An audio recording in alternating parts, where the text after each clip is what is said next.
Bonjour tout le monde, je suis contente de vous retrouver, voilà, pour une petite présentation. Donc je vais vous montrer tout ça. Mais avant toute chose, je voulais vraiment vous remercier pour tous les commentaires que vous avez mis sous les 3 vidéos que je vous ai faites pour les Grands Lenormand. J'avoue que c'était pas vraiment facile pour moi dans le sens où c'est quand même un jeu, le Grand Lenormand, c'est quand même costaud. Et j'étais vraiment, enfin, c'était un peu un défi quand même de vous en parler. Et puis finalement, ça m'a fait super plaisir parce que je me suis aperçu qu'on était quand même nombreux et nombreuses à avoir ce jeu qui dormait dans un placard, sur une étagère, dans un grenier, dans un coffre. Et ça vous a donné envie de le reprendre. Donc ça m'a fait super plaisir. Merci beaucoup pour ça. Et puis aujourd'hui, je vais vous faire la présentation. Après le Grand Lenormand, écoutez, comme je suis dans ma période Lenormand en ce moment, et on va parler d'un petit Lenormand. Voilà, de Iris et Linac. Alors, je vais vous en parler parce que franchement, moi je le trouve un petit peu à part de tous les autres Lenormand. Déjà, elle l'a fait elle-même. C'est un jeu qui a été imprimé en France. Vous allez voir, elle a fait de très très belles aquarelles et il y a des couleurs, moi, qui me font... enfin, je trouve que les couleurs sont éclatantes, elles sont vibrantes et en même temps, c'est quand même un jeu, je trouve, de saison. Pour moi, il fait très, très frais, très printemps. Vous allez voir ça. Je vais vous montrer tout ça après, mais avant, je voulais quand même vous parler du livre, parce que, comme vous le savez, moi, à chaque fois que je vous présente des jeux, j'aime bien m'attarder, bon, pas 3 heures, hein, juste un tout petit peu sur les livres, mais surtout sur les livres d'Iris. À chaque fois, quand je présente ces jeux, je vous parle toujours de ces livres, parce que c'est toujours des livres très bien faits, bien écrits, c'est rapide, on va droit au but. Voilà, donc celui-là, écoutez, c'est exactement pareil que les autres. Il est rapide, il est bien fait, et en même temps, on va à l'essentiel. Donc, nous, c'est tout ce qu'on demande.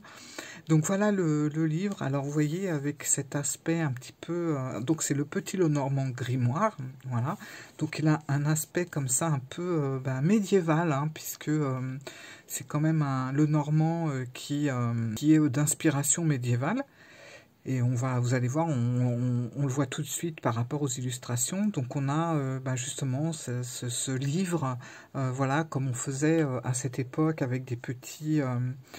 enfin voilà, c'est dessiné, hein, comme des petites pierres incrustées dans le livre. Voilà, voilà. Alors, le livre, il est tout simple, hein, c'est un petit Lenormand. Donc on a le nom des 36 cartes.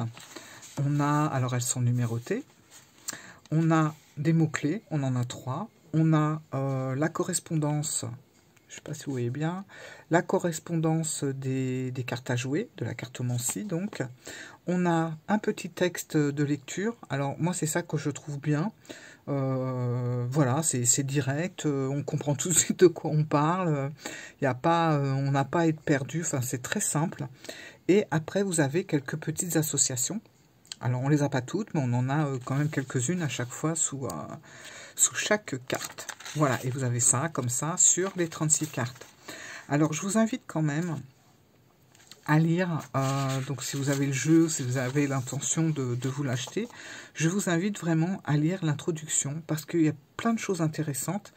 Iris, bon, elle a fait court, hein, justement, pour pas qu'on se perde 3 heures dans le livre. Vous avez juste, vous voyez, une page, 2 pages, et on a ces 2 pages-là, et c'est très aéré, c'est sur du papier un petit peu jauni, c'est écrit assez gros, donc ça va très vite à lire, mais je vous invite vraiment à lire cette partie-là, parce que c'est super intéressant. Bon, je vais vous lire quand même juste ce petit paragraphe, parce que moi j'ai bien aimé. Voilà, ça va être rapide. Donc, par exemple, la carte de l'ours représente la royauté et le pouvoir.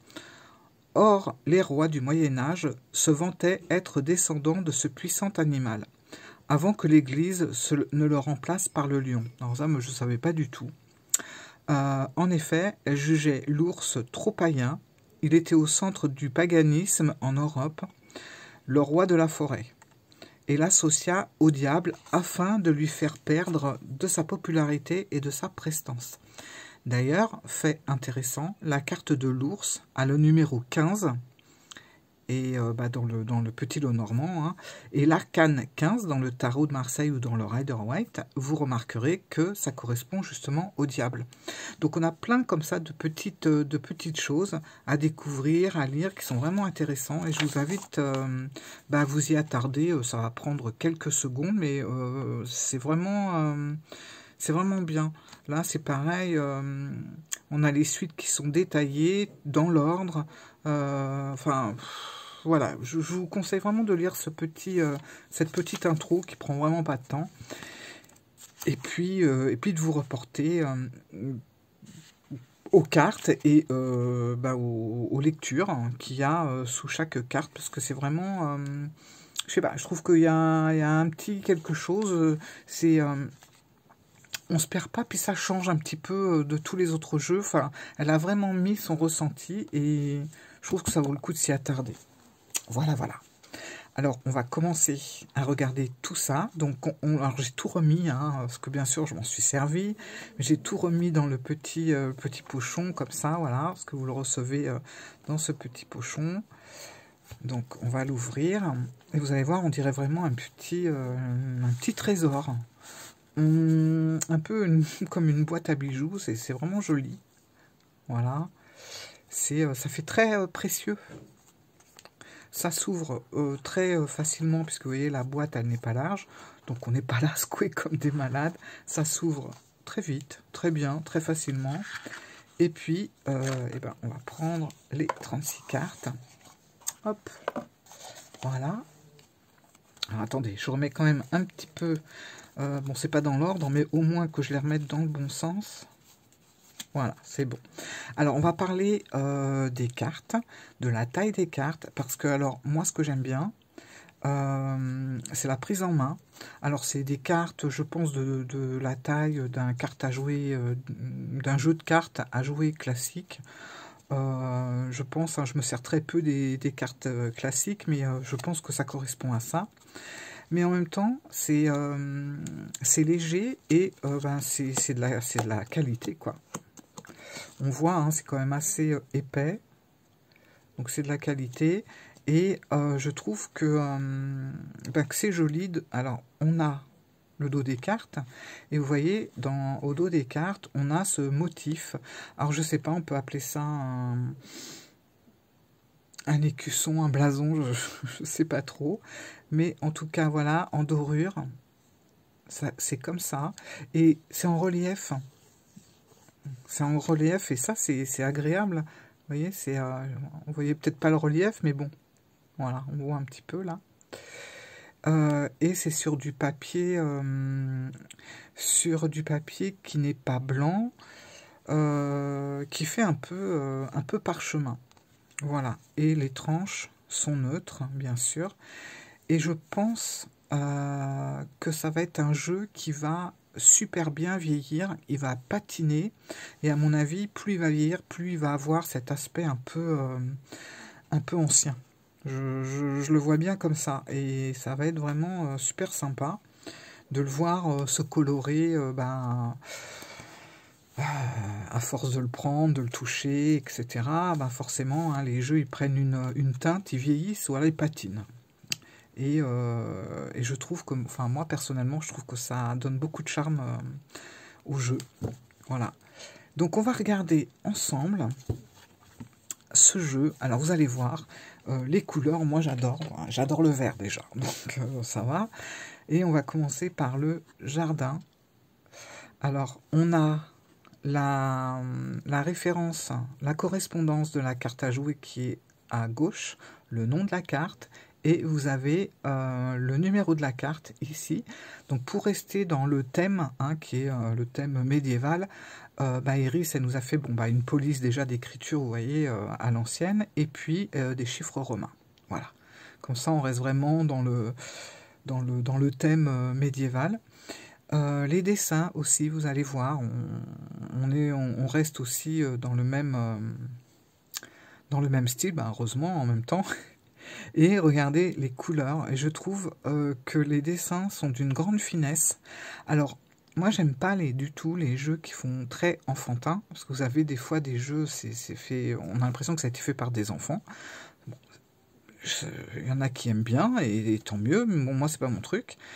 Et en fait, celui-là, il fait très, comment on appelle ça? Ça fait très... Ah, j'oublie toujours le nom, mais bon, on voit que c'est pas des dessins qui ont été faits par des enfants. On voit que c'est quand même quelqu'un qui s'est dessiné, qui l'a fait, et c'est très fin. C'est tout en finesse, et je trouve, vous voyez, les couleurs sont super jolies. C'est, voilà, vous savez, des dessins un peu naïfs, voilà. Et je trouve ça joli. Alors, on a l'étoile, et vous allez voir que sur certaines cartes, alors c'est vraiment, moi c'est mon avis personnel là, que je vais vous donner à chaque fois. Je n'ai regardé aucune revue de ce jeu pour le moment. J'ai voulu vraiment voilà, vous dire mon ressenti perso. Et ben, par exemple, pour la carte de l'étoile, alors vous voyez, elle est très bleue, hein, c'est la seule qui a cette couleur pétante. Et en même temps, on remarque qu'on a une étoile filante dans le ciel. Donc, ben, j'aime bien ce petit plus, parce que dans certains lots normands, on a des étoiles, mais on n'a pas spécialement une étoile filante. Bon, voilà, ça saute aux yeux. On a l'étoile filante. Le chemin, c'est pareil.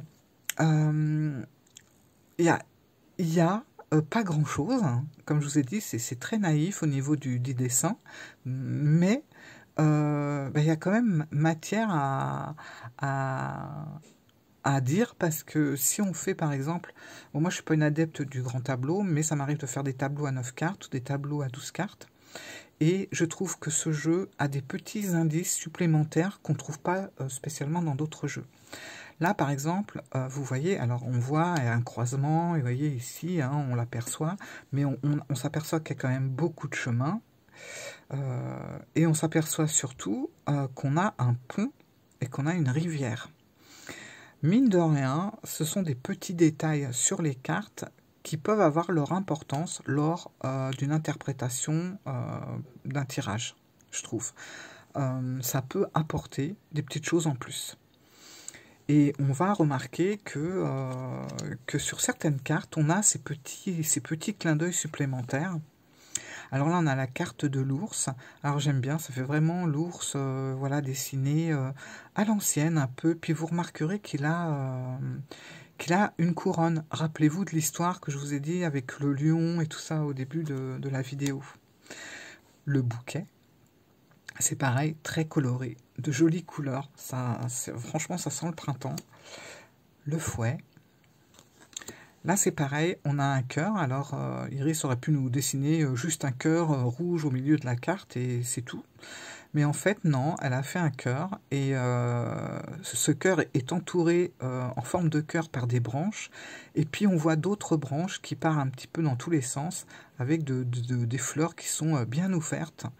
Bah, ça aussi, je pense que ça peut être un plus lors d'une interprétation. Ça peut apporter encore quelque chose et des détails supplémentaires.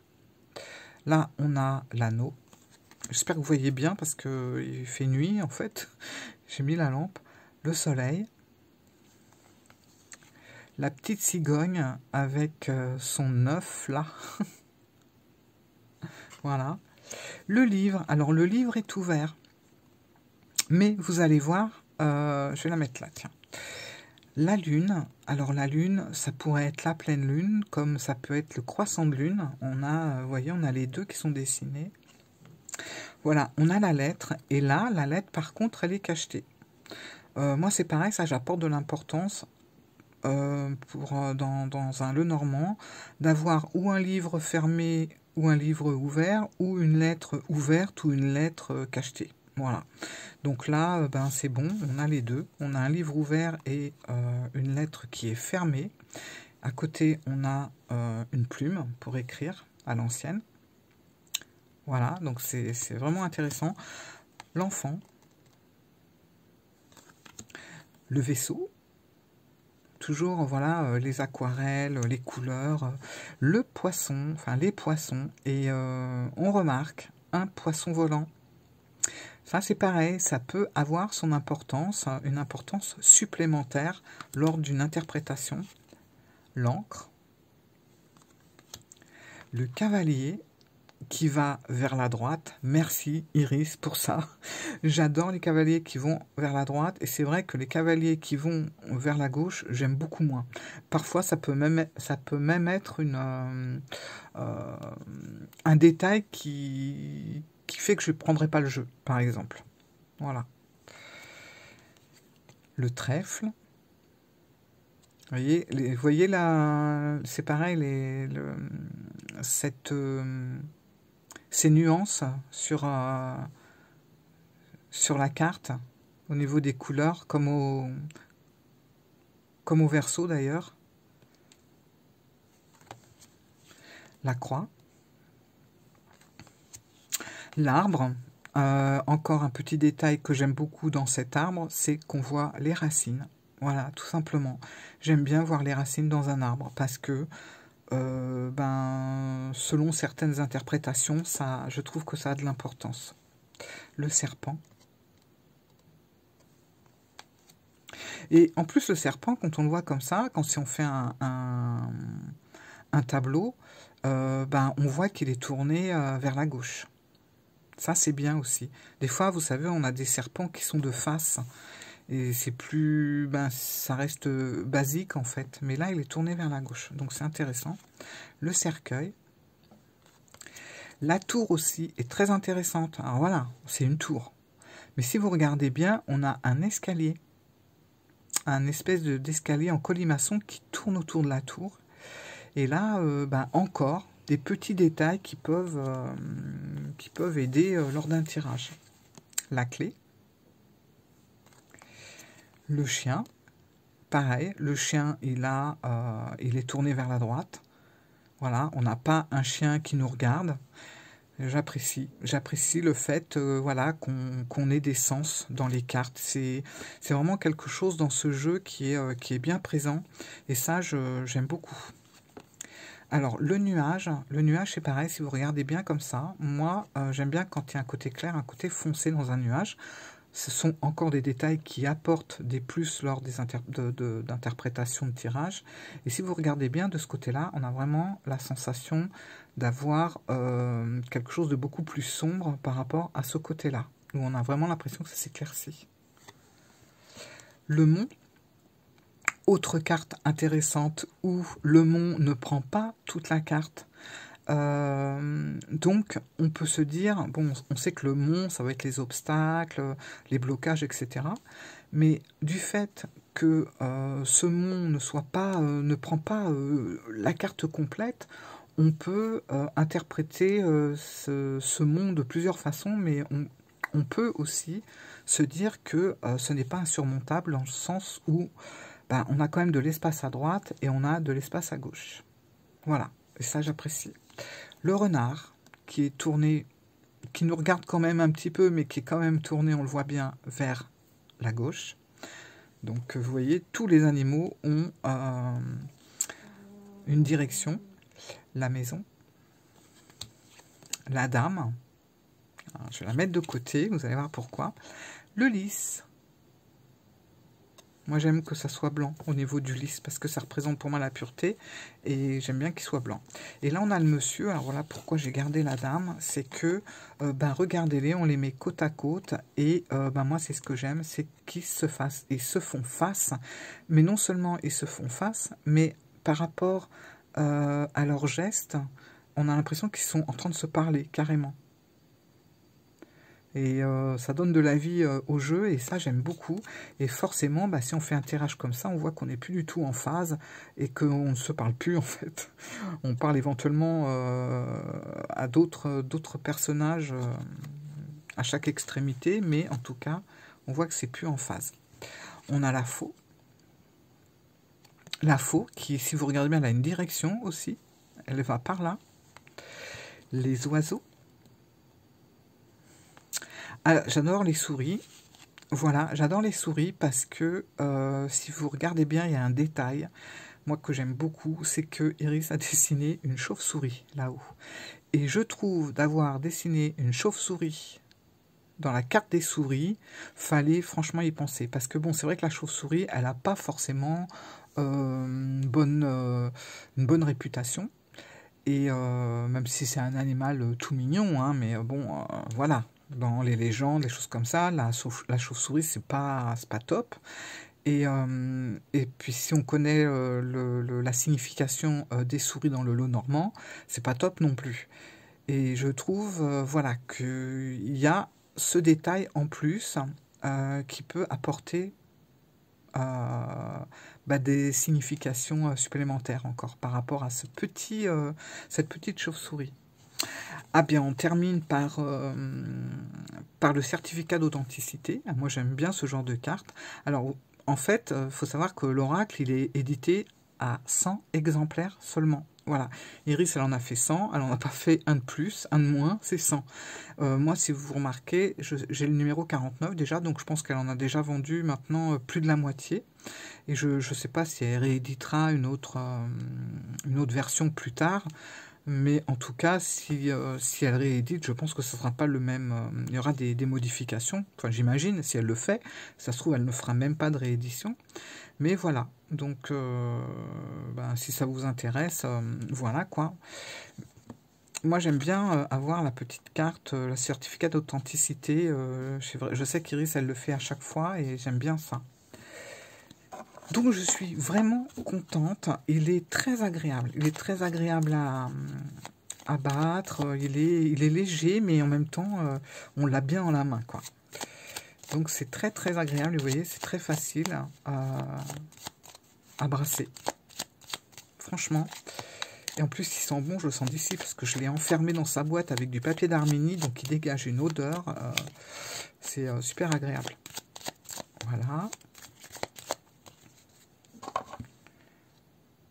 Hop. On va se tirer juste deux cartes pour voir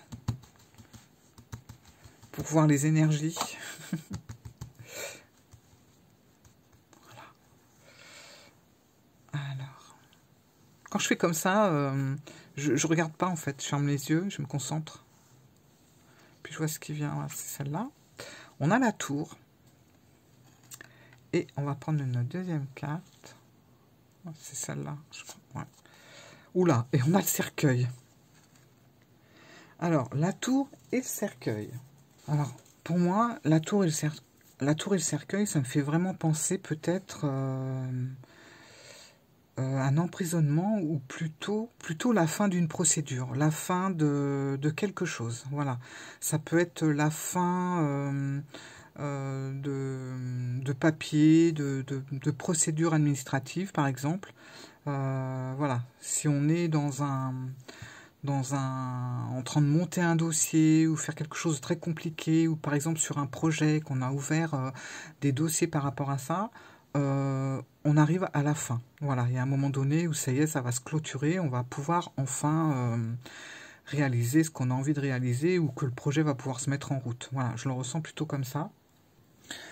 Il y a des personnes qui vont peut-être y voir des choses plus négatives, mais bon, moi je vois ça comme ça. Voilà. Ah oui, je voulais vous dire autre chose aussi. Pour les personnes qui aiment bien faire des combos, par exemple, quand j'ai eu ce petit lot normand tout attendrissant dans les mains, j'ai pensé tout de suite à le comboter par la suite. Alors attendez, je cherche. Où c'est que j'ai mis la boîte? Elle est là. Je me suis dit que on pouvait, ça irait super bien avec l'oracle des sorts enchantés, magie médiévale de la nature. J'ai trouvé que c'était vraiment le même style et que ça irait super bien ensemble. Donc quand on fait des tirages comme ça avec le petit lot normand, on se prend une petite carte à côté et puis voilà, ça donne une petite indication supplémentaire. Mais je trouve qu'on est un peu dans les mêmes voilà, dans les mêmes dessins, les mêmes énergies, je trouve ça joli. Bon, alors celui-là, il est un petit peu plus jauni, mais bon, celui-là, je pense qu'avec le temps, il va prendre la même couleur. Et voilà, je trouvais que ça aller bien avec. Tac, hop. Et on prend la bonne fortune. Voilà. Bon, bah, par rapport au tirage de tout à l'heure, on arrive vers la fin de procédure, la fin de papier, le dossier, ça y est, il est complet, c'est bon. On va pouvoir se lancer et, bah, écoutez, ça va bien se passer. Voilà, bon, je vous la fais courte, hein, mais voilà comment je vois les choses. Voilà, les amis. Eh bien, écoutez, bon, je range celui-là parce que c'est... Hop. Et, eh bien, écoutez, voilà, donc si jamais... Ce petit jeu magnifique, je trouve qu'il est tout, il est mignon, mais en même temps, il est pas cucu, quoi. Voilà. Je le trouve mignon, attendrissant, frais, printanier, mais en même temps, on sent quand même que c'est ben, il dit les choses sans enrober tout dans le sucré, quoi. Voilà. Voilà, les amis. Bah, écoutez, j'espère que ça vous a plu. J'espère que le petit lot normand grimoire d'Iris vous a plu. Et si jamais, bah, écoutez, il vous a plu, que ça vous intéresse et qu'il en reste encore, je vous mets tous ces liens en barre d'infos. Et puis vous cliquez, vous allez voir. Vous pouvez même voir avec elle s'il en reste ou pas. Voilà. Sur ça, je vous fais plein de gros bisous et bah, je vous dis à très bientôt. Voilà. Et alors, ce qui est étonnant, je vous fais plein de gros bisous. Portez-vous bien, profitez et bah, à très bientôt pour d'autres aventures. Ciao les amis.